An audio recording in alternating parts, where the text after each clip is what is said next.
আসসালামু আলাইকুম এভরিওয়ান, কেমন আছেন সবাই? আশা করি অনেক ভালো আছেন। এখন আমরা দেখব নবম শ্রেণীর অ্যাসাইনমেন্ট নাম্বার ১। এটি মূলত আহ, বাংলাদেশের ইতিহাস ও বিশ্ব সভ্যতার অ্যাসাইনমেন্ট। এটি চতুর্থ সপ্তাহের অ্যাসাইনমেন্ট।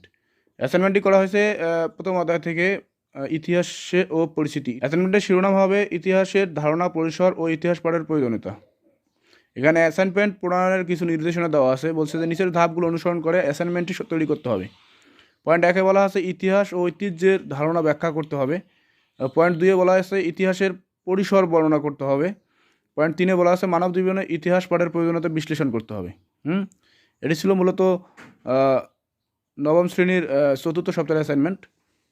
তো যারা এখনও আমাদের চ্যানেলটিকে সাবস্ক্রাইব করে নাই তারা অবশ্যই আমাদের চ্যানেলকে সাবস্ক্রাইব করেন, যাতে পরবর্তী নোটিফিকেশন আপনার কাছে চলে যায়। তো চলুন আমরা মেন আলোচনায় চলে যাই।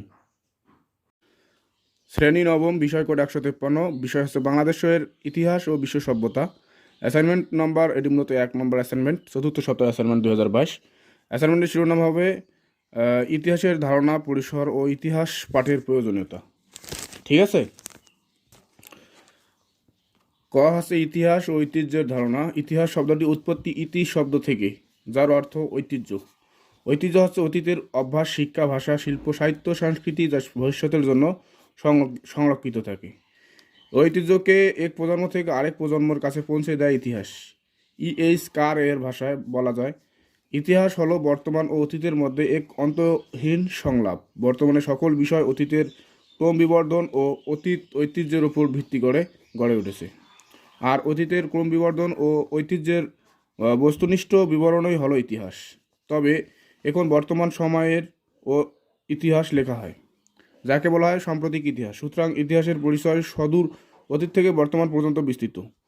ইতিহাস শব্দটি সন্ধি বিচ্ছেদ করলে এরূপ দাঁড়ায় ইতি যোগ আস, যার অর্থ হচ্ছে এমনই ছিল বা এরূপ ঘটেছিল।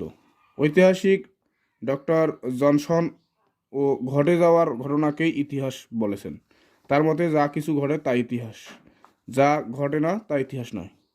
ঠিক আছে। গ্রিক শব্দ হিস্টোরিয়া থেকে ইংরেজি হিস্টোরি শব্দটির উৎপত্তি, যার বাংলা অর্থ হচ্ছে ইতিহাস।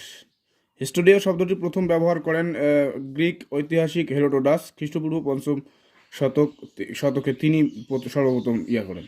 ইতিহাসের জনক হিসেবে খ্যাত তাই তিনি সর্বপ্রথম তার গবেষণাগারে নামকরণে ও শব্দটির ব্যবহার করেন, যার আবিধানিক অর্থ হলো সত্যানুসন্ধান বা গবেষণা। তিনি বিশ্বাস করতেন ইতিহাস হলো যা সত্যিকার অর্থে ছিল বা সংঘটিত হয়েছিল তার অনুসন্ধান করা বা লেখা।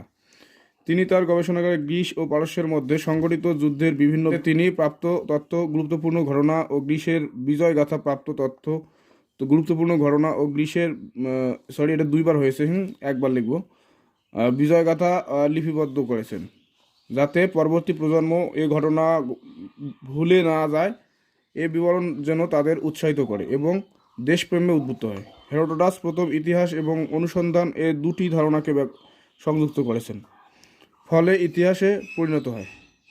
বিজ্ঞানে পরিপূর্ণভাবে হয়ে ওঠে প্রাণীনির্ভর ও গবেষণা বিষয়ে। প্রকৃতপক্ষে মানব সমাজের অনন্ত ঘটনা প্রবাহই হলো ইতিহাস। আধুনিক ইতিহাসের জনক জার্মান ঐতিহাসিক লিওপোল্ড ফনু ব্যাংকে মনে করেন প্রকৃতপক্ষে যা ঘটেছিল বা অনুসন্ধান ও তার সভ্য বিবরণই ইতিহাস। সুতরাং ইতিহাস হচ্ছে মানব সভ্যতার বিবর্তনের সঙ্গে সম্পর্কিত বিভিন্ন কর্মকাণ্ডের ধারাবাহিকতা ও সত্যনিষ্ঠ বিবরণ। সঠিক ইতিহাস সবসময় সত্যকে নির্ভর করে রচিত। খ ইতিহাসের পরিসর। মানুষ কর্তৃক সম্পাদিত সকল বিষয় ইতিহাসের আওতাভুক্ত। মানুষের চিন্তা, ভাবনা, পরিকল্পনা, কার্যক্রম যত শাখা প্রশাখা সব বিস্তৃতি, ইতিহাসের সীমাও তত দূর পর্যন্ত বিস্তৃতি। যেমন যুগের প্রথম পর্বের মানুষের কর্মকাণ্ড খাদ্য ছিল, ফলে সে সময় ইতিহাসের পরিসর ও খাদ্য সংগ্রহমূলক কর্মকাণ্ড পর্যন্ত বিস্তৃত ছিল। সময়ের বিবর্তনের সঙ্গে সঙ্গে ইতিহাসের চর্চা ও গবেষণা বৈজ্ঞানিক পদ্ধতি অনুসৃত হচ্ছে। ঠিক আছে। ফলে ইতিহাসের শাখা প্রশাখা সংখ্যাও বৃদ্ধি পেয়েছে, বিস্তৃত হচ্ছে ইতিহাসের সীমাও। 19 শতকের শুধু রাজনীতির পর ইতিহাসের বিষয় হলেও মার্ক্সবাদ প্রচারের শিল্পকলার ইতিহাস ও রচিত হতে থাকে। এভাবে একের পর এক বিষয় ইতিহাসভুক্ত হচ্ছে আর সম্প্রসারিত হচ্ছে ইতিহাসের পরিধি ও পরিসর। এরপর দেখব ইতিহাস পাঠের প্রয়োজনীয়তা। মানব সমাজ ও সভ্যতা বিবর্তনের গবেষণা লব্ধ সত্যের উপস্থিতি হচ্ছে ইতিহাস। ইতিহাসের পাঠের প্রয়োজনীয়তা এক হচ্ছে বর্তমান অবস্থা বুঝতে এবং ভবিষ্যৎ সম্পর্কে অনুমান করতে সাহায্য করে। ইতিহাস পাঠ মানুষকে অতীতের পরিপ্রেক্ষিতে বর্তমান সাহায্য করে। ইতিহাস পাঠের প্রয়োজনীয়তার মাধ্যমে আমরা মানব সমাজের ক্রম বিকাশ ও সভ্যতার বিবর্তন ধারা সম্পর্কে জানতে পারি। তাই দেশ ও জাতির স্বার্থে এবং ব্যক্তির প্রয়োজন ইতিহাস পাঠ অত্যন্ত জরুরি। 2. জ্ঞান ও আত্মমর্যাদা বৃদ্ধি করে। অতীতের সত্যনিষ্ঠ বর্ণনা মানুষের জ্ঞানের পরিধি করতে সাহায্য করে। আর এ বিবরণই যদি হয় নিজ দেশ জাতির সফল সংগ্রাম ও গৌরবময় ঐতিহ্যের, তাহলে তা মানুষকে দেশপ্রেমে উদ্বুদ্ধ করে। একই সঙ্গে আত্মপ্রত্যয়ী আত্মবিশ্বাসী হতে সাহায্য করে।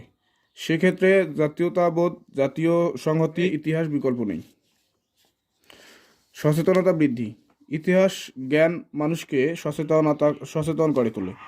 উত্থান পতন ও সভ্যতার বিকাশ ও পতনের কারণগুলো জানতে পারে। মানুষ ভালো মন্দের পার্থক্যটা সহজেই বুঝতে পারে। ফলে সে তার কর্মের পরিণতি সম্পর্কে সচেতন থাকে। 4. দৃষ্টান্তের সাহায্যে শিক্ষা দেয়। ইতিহাসের ব্যবহারিক গুরুত্ব অপরিসীম। মানুষ ইতিহাস পাঠ করে অতীতের ঘটনাবলীর দৃষ্টান্ত থেকে শিক্ষা নিতে পারে। ইতিহাসের শিক্ষা বর্তমানের প্রয়োজনের কাজে লাগানো যেতে পারে। ইতিহাস দৃষ্টান্তের মাধ্যমে শিক্ষা দেয় বলে ইতিহাসকে শিক্ষণীয় দর্পণ। ইতিহাস পাঠ করলে বিচার বিশ্লেষণের ক্ষমতা বাড়ে, যা দার্শনিক দৃষ্টিভঙ্গি তৈরিতে সাহায্য করে। ফলে জ্ঞান চর্চার প্রতি আগ্রহ জন্মে। এটি ছিল আজকের অ্যাসাইনমেন্ট। তো আজকে পর্যন্তই। ভিডিওটি ভালো লাগলো অবশ্যই আমাদের চ্যানেলটিকে সাবস্ক্রাইব করে পাশে থাকবেন। ধন্যবাদ সবাইকে।